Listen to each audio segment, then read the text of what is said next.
তো আজ শোনাবো এক দেশদ্রোহীর কাহিনী।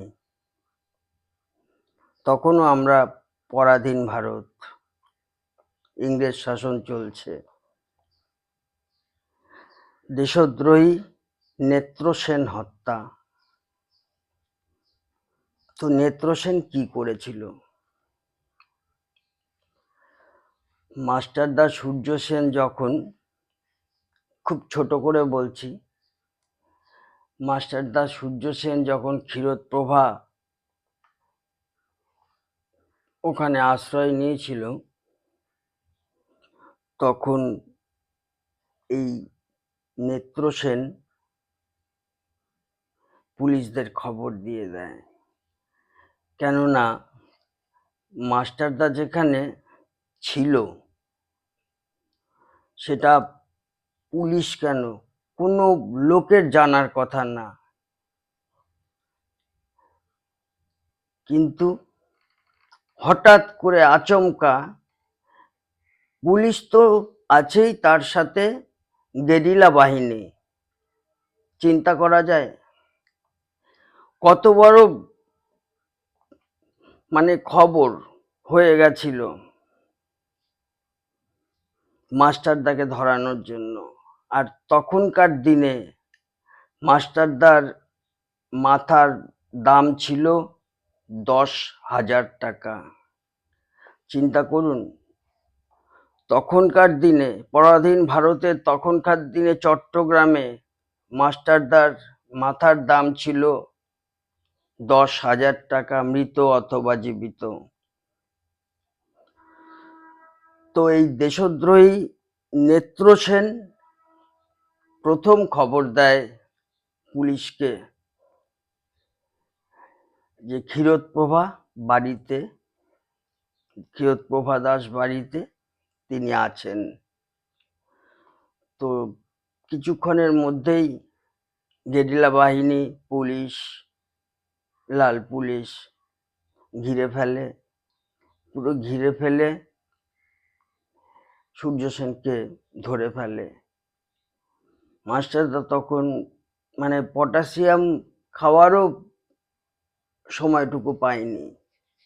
প্রীতিলতা যেরকম পটাশিয়াম খেয়ে আত্মত্যাগ করেছিল যে আমি ইংরেজদের হাতে ধরা পড়ব না, পড়লে অনেক কিছু বলতে হবে, সঙ্গে সঙ্গে পটাশিয়াম সাইনাইড খেয়েছিল।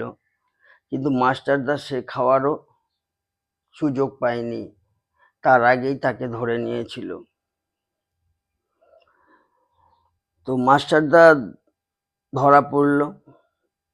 মাস্টারদা ধরার পরেই পার্টির দায়িত্ব এসে পড়ল তারকেশ্বর দস্তিদারের ওপরে। তারকেশ্বর দস্তিদার, ডাকনাম ফুটুদা। এই ফুটুদা তখন পার্টির লোকেদের কাছে সমস্ত মিটিং হলো রাত্রে, যে মাস্টারদাকে ধরেছে। তখন মাস্টারদার ফাঁসি হওয়ার আগে যেমন করে হোক এই দেশদ্রোহী নেত্রসেনকে হত্যা করতে হবে, যেমন করে হোক এর চরমতম শাস্তি দিতে হবে। তো এতদিনে পার্টির লোক সব জেনে গেছে নেত্রসেন কোন বাড়িতে থাকে, কোথা দিয়ে আসে, সমস্ত কিছু ওকে এতে ছিল। তো একদিন কিরণ সেন তাকে হত্যাও করে ওই একজন কিরণ সেন। একদিন কিরণ সেন মাঠে খেলছিল ফুটবল। তো ফুটবল খেলতে খেলতে কিরণ সেন দেখে যে নেত্রসেন হাতে একটা বড় মাছ ঝুলিয়ে আসছে, বিশাল বড় মাছ। বোঝা গেল যে কিছু টাকা পয়সা এসেছে, পেয়েছে কিছু টাকা পয়সা, নাহলে অত বড় মাছ যে মানুষ ঢোকে না সাধারণত যার বাড়িতে, তখন স্থির হয়ে গেল। আর এদিকে ওকে তো অর্ডার দেওয়াই ছিল নেত্রসেনকে মারার জন্য। তো তখন খেলতে খেলতে ও তখন পায়ে চোট লেগেছে অছিলায়, লাগার অছিলায় মাঠের সাইডে এসে বসে পড়ে, বলছে আমার পায়ে চোট লেগেছে। তো আর মাঠে নামেইনি সেদিন, আস্তে আস্তে আস্তে করে মাঠ থেকে বেরিয়ে যায়। মাঠ থেকে বেরিয়ে সিধে চলে যায় সুশীল ঘোষের বাড়িতে। ওখান থেকে সিধে চলে যায় সুশীল ঘোষের বাড়িতে। ও জানতো সুশীল ঘোষের বাড়িতেই একমাত্র একটা রিভলভার আছে যা দিয়ে নেত্রসেন হত্যা করা যায়। তো গিয়ে সুশীল ঘোষের বাড়িতে গিয়ে দরজা নক করার পর জানতে পারলো সুশীল ঘোষ বাড়িতে নেই। না কোথায় গেছে, কলকাতায় এসছে, কোনো কাজে এসছে, সেটা জানা গেল না। এবারে দুদিন পরে আসবে, তাহলে রিভলভারটাও আর পাওয়া যাবে না। কি করি কি করি কি করি এইভাবে এ করছে। তখন মানে সেদিন কিরণ সেন একদম নিয়ে নিয়েছিল, আজকেই মারবো। তখন ও সিধে চলে যায় আরেক বন্ধুর বাড়িতে। সেই বন্ধুর নাম রবীন্দ্র নন্দী। তার সাথে দেখা করে তাকে সমস্ত ঘটনা বলে যে আজকে এইভাবে নেত্রসেন মাছ ছুলিয়ে ঘরে গেছে, আজকেই ওকে হত্যা করব। তো দুজনে মিলে কিভাবে হত্যা করবে, রিভলভার তো নেই। তখন ওরা জানতো, পার্টির লোকেরা, যে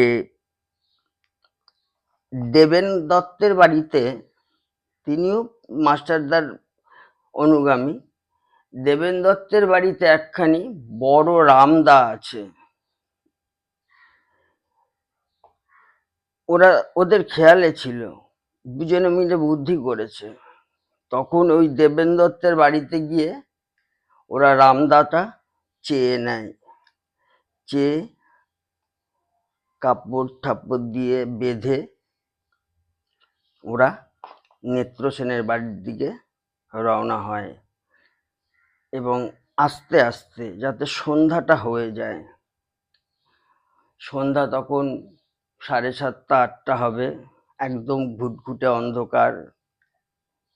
তখন তো এরকম এমন লাইট ছিল না, ঘুটঘুটে অন্ধকার, দুজনে চলেছে।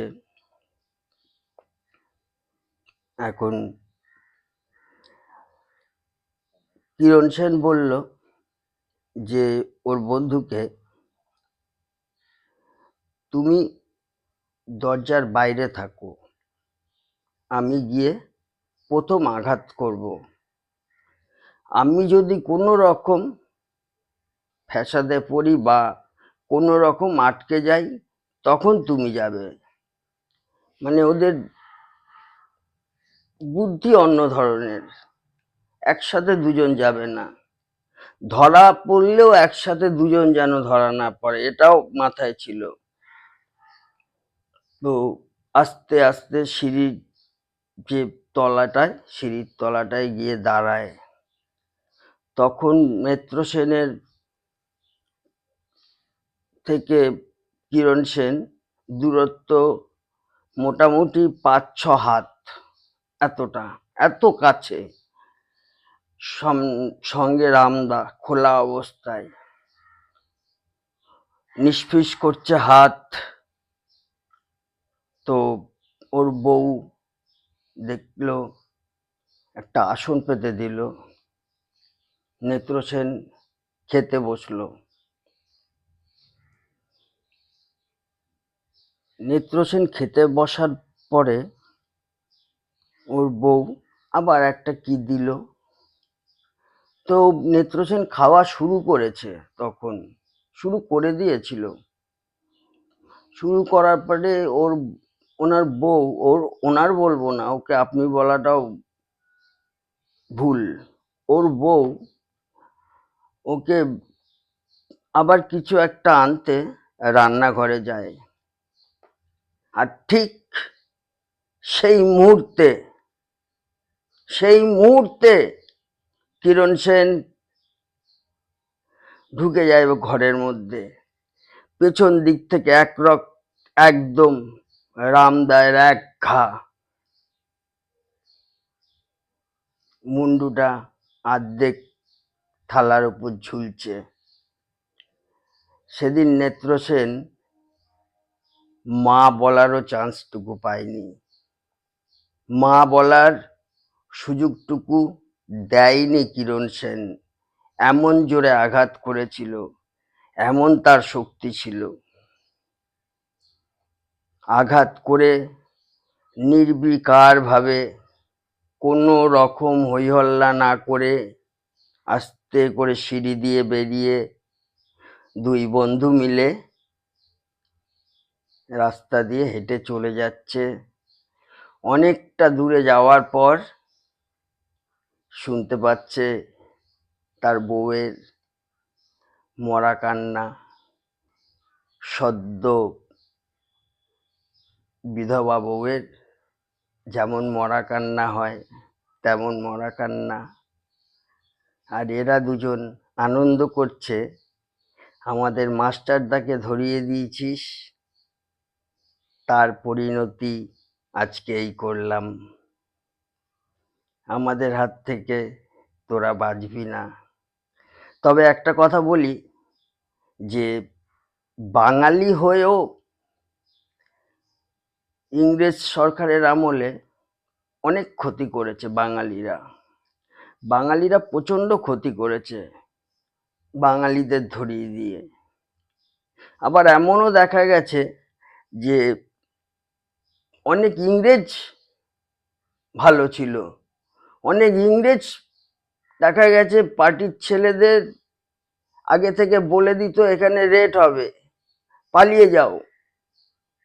অনেক ইংরেজ ভালো ছিল,